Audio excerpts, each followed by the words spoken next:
बच्चों, कल मैंने आप लोगों को एक्सप्लेन किया था ट्रेडिशनल सिक्योरिटी एंड कॉपरेशन। इसका मतलब ये था कि ट्रेडिशनल सिक्योरिटी को हम कॉपरेशन से कैसे डील कर सकते हैं, और उसमें जो मेन फोकस था, हमारी जो मेन उसमें जो हमने बातें पढ़ी थी वो कौन कौन सी थी। द मोस्ट इम्पॉर्टेंट जो बातें थी उसमें वो था डिसआर्मामेंट, arms control and confidence building and alliance making. ये हम लोगों ने उसमें मेनली पढ़ा था।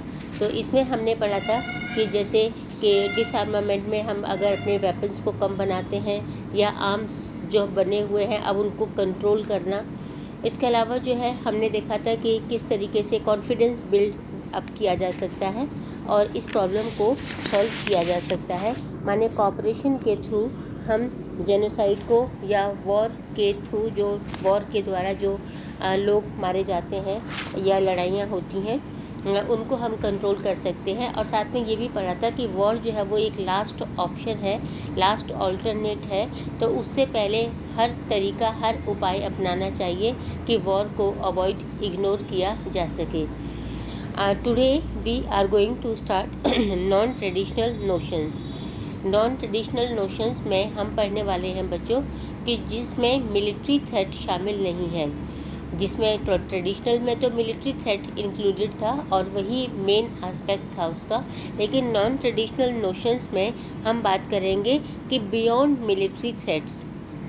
लेकिन इसमें और बहुत सारे थ्रेट्स इंक्लूडेड हैं जो रिलेटेड किससे हैं, ह्यूमन बीइंग से, ह्यूमन राइट्स से और ह्यूमन एग्जिस्टेंस से रिलेटेड हैं। तो इसमें हम जो पढ़ने वाले हैं वो जो जैसे ट्रेडिशनल में हमने जो पढ़ा था तो हमने देखा था कि ट्रेडिशनल सिक्योरिटी माने उसमें जो सिक्योरिटी का जो मेन फोकस था वो किसका था, वो उसमें जो रेफरेंट था वो था नेशन और नेशनल बाउंड्रीज़ और गवर्नमेंट। इन तीनों को प्रोटेक्ट करना सबसे इम्पॉर्टेंट होता है। एंड इसमें जो है ना मिलिट्री का यूज़ जो है वो एक्सप्लेन किया गया था। लेकिन यहाँ पर जो है हम देखेंगे कि अब यहाँ की जो नॉन ट्रेडिशनल नोशंस हैं इसमें देखेंगे सिक्योरिटी किसकी और कैसे और किसके लिए, ठीक है। तो in doing so they also question the other 3 elements of security. What is being secured, किसको सिक्योर करना है, from what kind of threats and the approach to security. When we say referent we mean security for who, माने किसके लिए security, ठीक है, secure किसको करना है।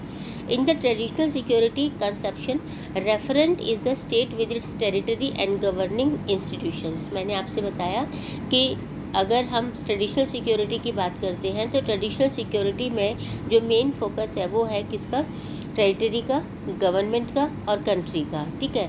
और नॉन ट्रेडिशनल कंसेप्शन जो है वो यहाँ थोड़ा डिफरेंट है। इसमें हम बात करते हैं, जब हम सिक्योरिटी की बात करेंगे तो यहाँ सिक्योरिटी का मतलब है कि इंडिविजुअल्स, कम्युनिटीज़ को सिक्योर करना, देश में रहने वाले लोगों को, इंडिविजुअल पर्सन्स को सिक्योर करना। यहाँ पे हम इस कंसेप्ट को एक्सप्लेन करेंगे। तो non traditional, not just the state but also individuals और कम्युनिटीज़ और Indeed all of human kind. Non-traditional views is about the protection of people more than the protection of states.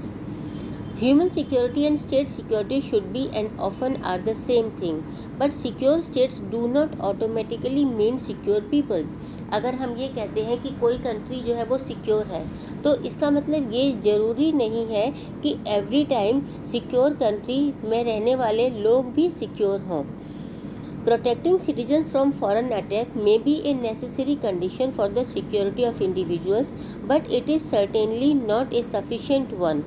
लेकिन अब देखो कि हम कहेंगे कि ना भी किसी भी कंट्री के लिए और जो है अपने कंट्री को प्रोटेक्ट करना ये बहुत इम्पॉर्टेंट है और वो फॉरेन अटैक से उनको सिक्योर भी कर लेते हैं। तो हम ये नहीं कहेंगे कि बस उतना ही काफ़ी है, उतना ही सफिशिएंट है। Indeed during the last 100 years more. अब देखो, अगर हम फॉरेन अटैक से तो हम किसी भी कंट्री, अपनी कंट्री को सिक्योर कर पा रहे हैं, लेकिन फॉरेन कंट्री के अलावा, बाहर से अटैक होने के अलावा अपनी कंट्री में ही और अपने कंट्री की गवर्नमेंट के द्वारा भी बहुत सारे लोग मारे जा रहे हैं। तो यहाँ हमारा जो इम्पॉर्टेंट जो डिस्कशन का टॉपिक रहेगा वो ये रहेगा कि कैसे अपने ही देश में रहने वाले लोगों को फॉरेन अटैक के अलावा अपने देश में सिक्योर करना, उनको सेव करना, ये हमारे लिए ज़्यादा इम्पॉर्टेंट है। तो all proponents of human security agree that its primary goal is the protection of individuals. However, there are differences about precisely what threats individuals should be protected from. तो अब हमारे लिए इम्पॉर्टेंट ये बात हो गई कि किस तरह के थ्रेट से हमें लोगों को बचाना है। हमने ये तो कह दिया कि भी इंडिविजुअल्स को सिक्योर करना है, लेकिन इंडिविजुअल्स को किस से सिक्योर करना है, इंडिविजुअल्स को कौन सा थ्रेट है और वो उन थ्रेट से कैसे इंडिविजुअल्स को सेव किया जाए। Proponents of the narrow concept of human security focus on violent threats to individuals.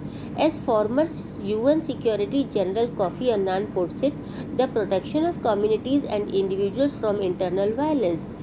अब जो है ना, कॉफ़ी अन्नान जो यूएन सेक्रेटरी जनरल थे, उन्होंने ये कहा कि इंटरनल वायलेंस से इंडिविजुअल्स को सेव करना।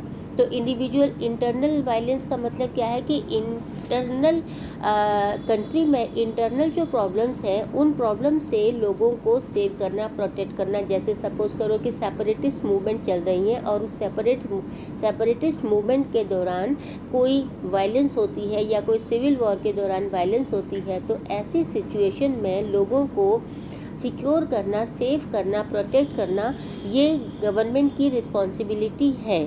ठीक है, मान लिया है ना कि ये एक जो है ना प्रोपोनेंट हो सकता है, ये एक एस्पेक्ट हो सकता है, लेकिन इसके अलावा और बहुत सारी ऐसी बातें हैं जो इससे बियॉन्ड है, जो इससे अलग है, और उस सेंस में भी हमें लोगों को सिक्योर करना बहुत ज़रूरी है और ये भी गवर्नमेंट की ही रिस्पॉन्सिबिलिटी है।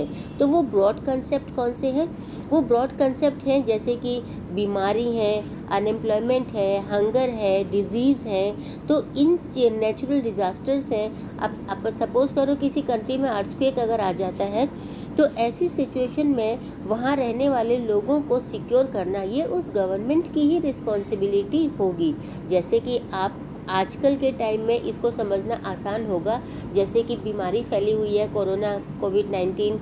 इस बीमारी में अब हम गवर्नमेंट से ही ये एक्सपेक्टेशन रखते हैं कि वो अपने यहाँ रहने वाले लोगों को किस तरह से सेफ़ और सिक्योर करे। तो उनकी मेडिसिन्स की फैसिलिटीज़, उनको मेडिकल एड देना, ये गवर्नमेंट की रिस्पॉन्सिबिलिटी है। तो इस तरीके से हम ये कहेंगे कि ये इसका ब्रॉड कंसेप्ट है कि लोगों को मरने से बचाना और उनको जो है एक अच्छा लिविंग प्रोवाइड करना, ये भी गवर्नमेंट की ड्यूटी होती है। Human security policy, they argue, should protect people from these threats as well as from violence. And in its broadest formulation, the human security agenda also encompasses economic security and threats to human dignity. अब ये आ गई ना वही बात मैंने कहा था ना आपसे कि ह्यूमन डिग्निटी, सेल्फ रिस्पेक्ट है ना, ये भी प्रोवाइड करना, ये भी गवर्नमेंट की ही रिस्पॉन्सिबिलिटी होता है। Formulation stresses what has been called freedom from want and freedom from fear respectively। माने कि fear से जो है आपको क्या दिलाना, जो है ना, fear से आपको freedom दिलाना, माने उससे आपको मुक्त करना, आज़ाद करना। अब हम बात करेंगे the idea of global security emerged in the 1990s। हमने ह्यूमन सिक्योरिटी की बात की and now I am going to talk about global security. तो ग्लोबल सिक्योरिटी की जब हम बात करते हैं तो हम ये कहेंगे कि जो ये आइडिया है ग्लोबल सिक्योरिटी का, ये एमर्ज हुआ था 1990s में in the response to the global nature of threats, जिसमें कि जैसे ग्लोबल वार्मिंग का इशू जो है वो इसी पीरियड में शुरू हुआ था। और आपने देखा था ना कि रियो डी जेनेरो में समिट हुआ था 1991 में। तो जैसे कि टेररिज्म है, हेल्थ एपिडेमिक्स हैं, बहुत सारी बीमारियां फैली थी जैसे एड्स है, बर्ड फ्लू है and so many other things, कि इनको रिजॉल्व करना भी कंट्रीज़ की गवर्नमेंट्स की ड्यूटी थी। अब यहाँ एक इम्पॉर्टेंट बात ये होगी कि इन प्रॉब्लम्स को सॉल्व करने में कोई एक इंडिविजुअल कंट्री पूरी तरीके से सेल्फ सफिशिएंट नहीं होगा, उसे कॉपरेशन के द्वारा ही इन प्रॉब्लम्स को सॉल्व किया जा सकता है। No country can resolve these problems alone, and in some situations, one country may have to disproportionately bear the brunt of a global problem such as environmental degradation. For example, due to global warming, a sea level rise of 1.5 to 2 meters would flood 20% of Bangladesh. तो क्या मतलब है कि जैसे अब यहाँ पर अगर ग्लोबल वार्मिंग से अगर सी लेवल राइज होता है तो सबसे ज़्यादा अफेक्टेड कंट्रीज़ कौन सी होंगी? वो कंट्रीज़ होंगी जो सी के बिल्कुल नज़दीक है, और इसमें से बांग्लादेश का आपको एक एग्जांपल दिया हुआ है। तो हम ये नहीं कह सकते कि बांग्लादेश अगर जो है डूब जाता है या बांग्लादेश ख़त्म हो जाता है तो ये बांग्लादेश की रिस्पॉन्सिबिलिटी है। No, it is not the duty only of Bangladesh government and Bangladesh government, it is the duty of the entire nations, it is the duty of the entire world कि वो ग्लोबल वार्मिंग को कंट्रोल करें और इस तरह की situation न आने दे। Since these problems are global in nature, international cooperation is vital and even though it is difficult to achieve. हम जब जानते हैं इस बात को कि ये अचीव करना बहुत मुश्किल है, लेकिन फिर भी कॉपरेशन जो है वो मस्ट है और उसके बिना इंडिविजुअल कंट्री कोई काम नहीं कर सकता है। अदर देन दिस, देखो अब जब हम बात कर रहे हैं non traditional notions of security की, और इसमें मैंने आपको दो बातें बताई हैं। एक तो बताया ह्यूमन सिक्योरिटी और दूसरा मैंने आपसे कहा ग्लोबल सिक्योरिटी। अब मैं जो आपको बताने वाली हूँ वो है कि new sources of threats, there are certain other threats जो कि अभी एमर्ज हो रहे हैं और वर्ल्ड अटेंशन जो है अटेंशन सीख कर रहे हैं, और ये जो थ्रेट्स हैं ये भी अपने आप में बहुत इम्पॉर्टेंट हैं क्योंकि कंट्रीज़ का गवर्नमेंट्स का ये अटेंशन लेते हैं और इंडिविजुअल्स को थ्रेट करते हैं, कंट्रीज़ को थ्रेट करते हैं, और ये बहुत इम्पॉर्टेंट इसलिए भी है क्योंकि इनको दूर करना इसके लिए मतलब जो इंटरनल वायलेंस है या जो इंडिविजुअल्स के डिग्निटी है या इंडिविजुअल्स के राइट्स हैं वो भी हर्ट होते हैं। तो यहाँ हम बात करेंगे नंबर 1 पर टेररिज्म की। ये टेररिज्म किसे कहते हैं? What is terrorism? This is important. Terrorism refers to political violence that targets civilians deliberately and indiscriminately. इसका मतलब क्या हुआ कि टेररिज्म एक वायलेंट एक्टिविटी है जिसमें कि लोग जानबूझ करके और सभी को मतलब इनडिस्क्रिमिनेटली माने किसी के साथ भेदभाव किए बगैर सभी जन सामान्य लोगों पर हिंसा करते हैं और हिंसा की वारदातों को अंजाम देते हैं। और वो ऐसा क्यों करते हैं? International terrorism involves the citizens और territory of more than one country. International terrorism में कोई एक कंट्री ही इन्वॉल्व नहीं होता, उसमें बहुत सारे कंट्रीज़ के कुछ लोग जो है वो इन्वॉल्व होते हैं और terrorist group seeks to change. अब वो लोग ऐसा क्यों करते हैं ये भी इम्पॉर्टेंट हो गया। वो ऐसा इसलिए करते हैं कि they wanted to change the political context और condition that they do not like, जिसे वो पसंद नहीं करते हैं उसे वो चेंज करना चाहते हैं। और चेंज करने के लिए वो क्या करते हैं? वो गवर्नमेंट को थ्रेट करते हैं, गवर्नमेंट को ऐसी वायलेंट इंसिडेंट से वो गवर्नमेंट को थ्रेट करके, गवर्नमेंट को डरा के, धमका के, टेंशन क्रिएट करके और जो नॉन सिविलियंस लोगों को मार करके, तो नॉन सिविलियंस लोग जो मारे जाते हैं तो किसी भी कंट्री के गवर्नमेंट के लिए ये रिस्पॉन्सिबिलिटी हो जाती है, गवर्नमेंट के ऊपर लोगों का प्रेशर आ जाता है। तो ऐसी सिचुएशन क्रिएट करके टेररिस्ट एक्टिविटीज़ या टेररिस्ट ग्रुप्स जो हैं वो अपनी बातों को मनवाना चाहते हैं। तो ये उनका टारगेट होता है कि नॉन सिविलियंस को वो हर्ट करें और जो है पब्लिक प्लेसेस पर जो है ना वो अटैक करते हैं। तो civilians targets are usually chosen to terrorise the public, आतंकित करना, पब्लिक को आतंकित करना, and to use the unhappiness of the public as a weapon.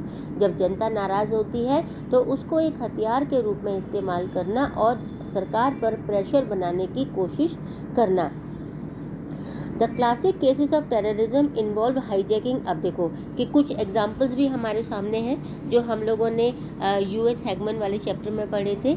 उसमें हमने देखा था कि कैसे जो है ना वो प्लेन्स को हाईजैक किया गया था, और कई बार ट्रेन्स को भी हाईजैक किया जाता है, कैफ़ेज़ को हाईजैक किया जाता है, markets and other crowded places, ऐसी जगहों पर जो है ना बम रख दिए जाते हैं, स्लीपिंग सेल्स का यूज़ किया जाता है।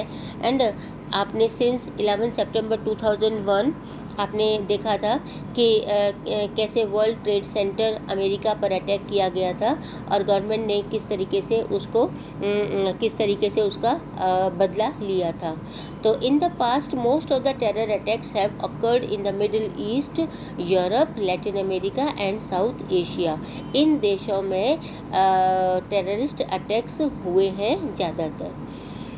अब मैं बात करूँगी बेटा ह्यूमन राइट्स की, है ना। तो ह्यूमन राइट्स क्या है, आप देख रहे हैं ना कि पिछले कुछ दशकों से ह्यूमन राइट्स को लेकर के बहुत सारे जो है ना एनजीओज, बहुत सारे एजेंसीज काम कर रही है।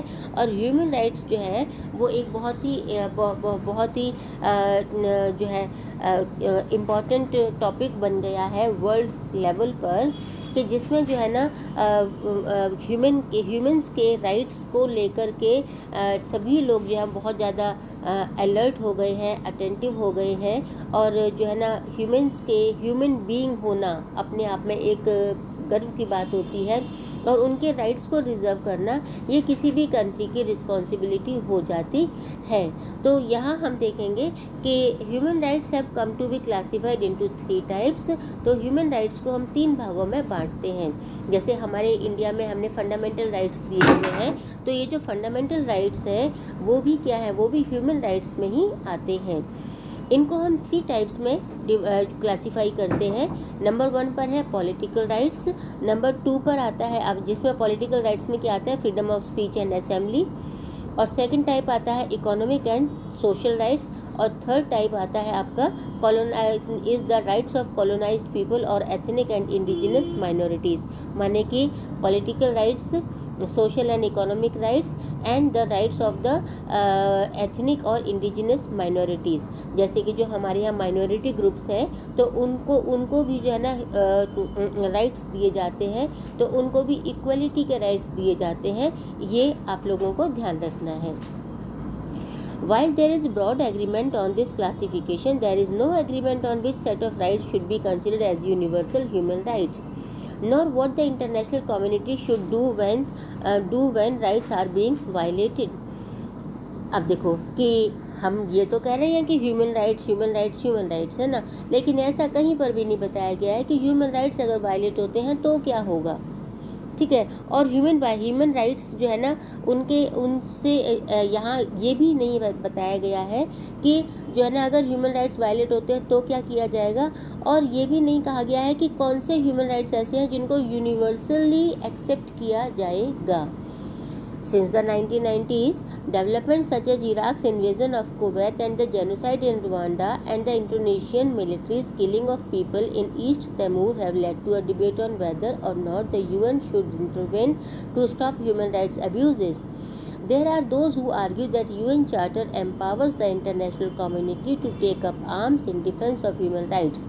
Others argue that the national interest of the powerful states will determine which instances of the human rights violations the UN will act upon. अभी देखो कि यूएन चार्टर में भी ह्यूमन राइट्स की बात तो की जाती है, लेकिन कौन से कितने मतलब वायलेशन और कब जो है ना कौन से सिचुएशन में जो वायलेशन है, ह्यूमन राइट्स वायलेशन है, उन पर जो है ना यूनाइटेड नेशंस एक्ट करेगा या उन पर रिएक्ट करेगा या उन पर कोई कार्रवाई करेगा, ये कहीं पर भी गिवन नहीं है, ये डिटरमाइन नहीं किया गया है। Now we talk about global poverty. Global poverty is another source of insecurity. अब देखो गरीबी भी अपने आप में एक इनसिक्योरिटी का सोर्स है। हमारे वर्ल्ड की जो पॉपुलेशन है एट प्रेजेंट वो कितनी है, 760 करोड़ है, will grow to nearly 1000 crore by the middle of the 21st century.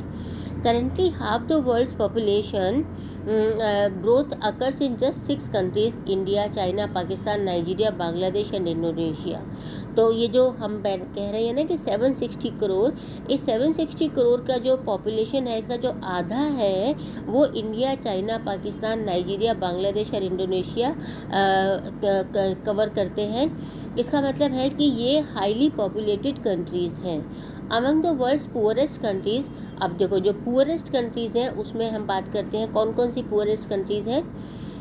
Poorest countries population is expected to triple in the next 50 years, माने जो दुनिया के सबसे गरीब देश हैं उनकी जो पॉपुलेशन है वो आने वाले 50 सालों में ट्रिपल हो जाने वाली है। Whereas many rich countries will see population shrinkage in that period, और जो रिच कंट्रीज़ हैं उन्होंने पॉपुलेशन ग्रोथ रेट को कंट्रोल कर लिया है और वहाँ पर पॉपुलेशन बढ़ने की बजाय श्रिंक हो रही है, कम हो रही है। High per capita income and low population growth में मेक रिच स्टेट्स और rich social groups get richer. अब देखो कि एक तो उनकी पर कैपिटा इनकम ज़्यादा है और दूसरा वहाँ की पॉपुलेशन ग्रोथ रेट कम है, तो इसका मतलब क्या है कि उन्होंने उस पर कंट्रोल कर लिया है। तो जो रिच कंट्रीज़ हैं वो तो और रिच होते चले जा रहे हैं, और जो पुअर कंट्रीज़ हैं जो ऑलरेडी पुअर हैं और वहाँ पर पॉपुलेशन की ग्रोथ भी बहुत स्पीड से हो रही है, तो इसलिए वो और पुअर होते जा रहे हैं। ग्लोबली अब देखें ग्लोबल लेवल पर ये डिस्पैरिटी है, ये रिच और पुअर के बीच में जो है ना ये जो फासला है, जो डिफरेंस है वो बहुत ज़्यादा है। और इसकी वजह से जो है ना पूरे वर्ल्ड को ना हम दो ग्रुप में बांट देते हैं, एक तो है नॉर्दर्न और दूसरा है सदर्न कंट्रीज़। तो जो नॉर्दर्न कंट्रीज़ हैं और सदर्न कंट्रीज़ हैं, जो नॉर्दर्न कंट्रीज़ हैं और सदर्न कंट्रीज़ में हम कैसे कहेंगे कि साउथ के जो कंट्रीज़ हैं वो कंट्रीज़ जो है ना वो पुअर हैं, और जो नॉर्थ के कंट्रीज़ जो हैं वो कहेंगे हम कि वो डेवलप्ड हैं और वो रिच हैं। अच्छा, as a few countries have managed to slow down population growth and raise incomes while others have failed to do so. For example, most of the world's armed conflicts now place in sub-Sahara Africa, which is also the poorest region of the world. As at the turn of the 21st century, more people were being killed in wars in this region than in the rest of the world combined.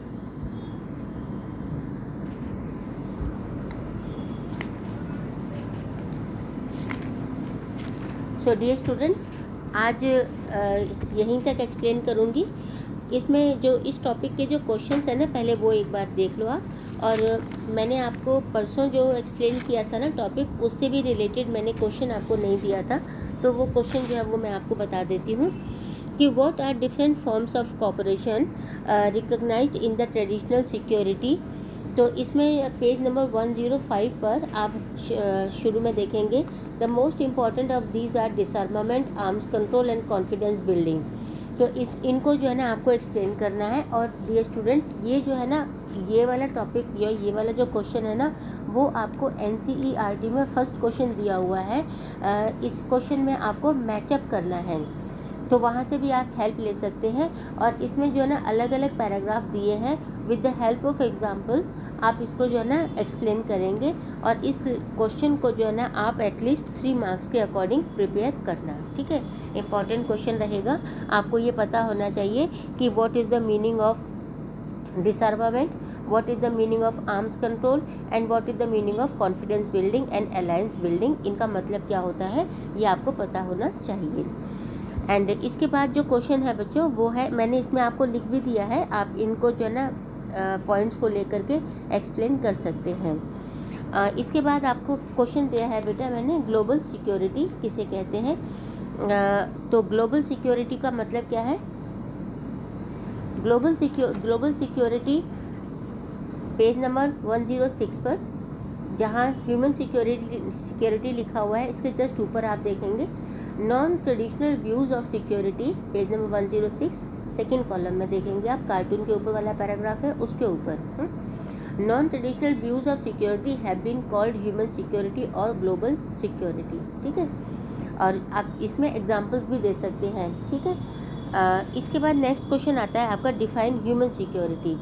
तो human security just इसके नीचे है बेटा, human security is about the protection of people more than the protection of states. ठीक है, इनको भी आप आगे और एक्सप्लेन करना चाहें तो कर सकते हैं। Then comes define terrorism.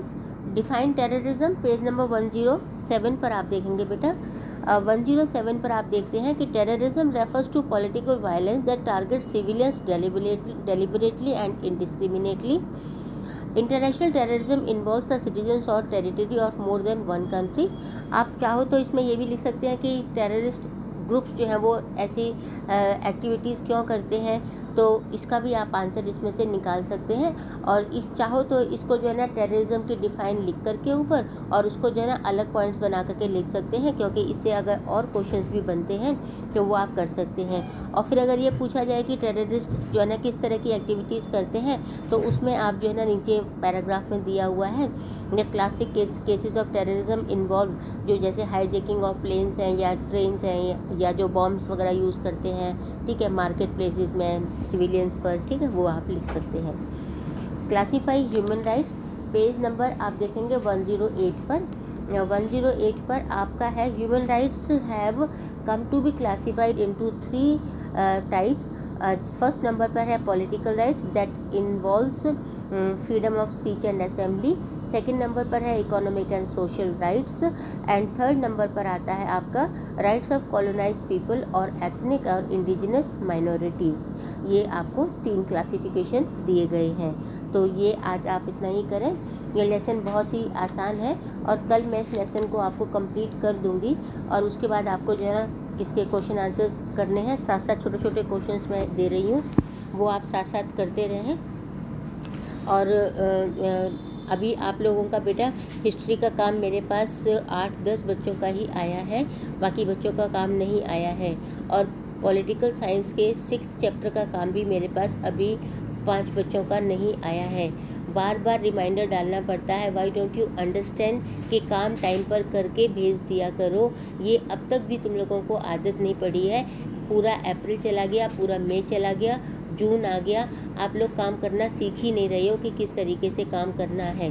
जबकि अब तो आप लोगों के पास में वर्कलोड भी कम हो गया है, तो आप अपना काम पूरा करके टाइम पे भेज दिया करो। इतनी बार आप ये देखो ना कि पर्सनली मैं कितने बच्चों को रिमाइंडर डालूंगी, और मैं रिमाइंडर डाल करके भी मुझे कोई परेशानी नहीं है, लेकिन आप लोग रिप्लाई भी नहीं करते और रिस्पॉन्स भी नहीं देते हैं। एंड प्रशांत जो है अपना काम, आज तक मैंने उसकी नोटबुक ही नहीं देखी है कि उसने कैसी नोटबुक मेंटेन की है। अगर वो मेरी वीडियो सुनता हो तो वो सोच ले कि किस तरह का स्टूडेंट है वो, ये सोच ले वो, ठीक है।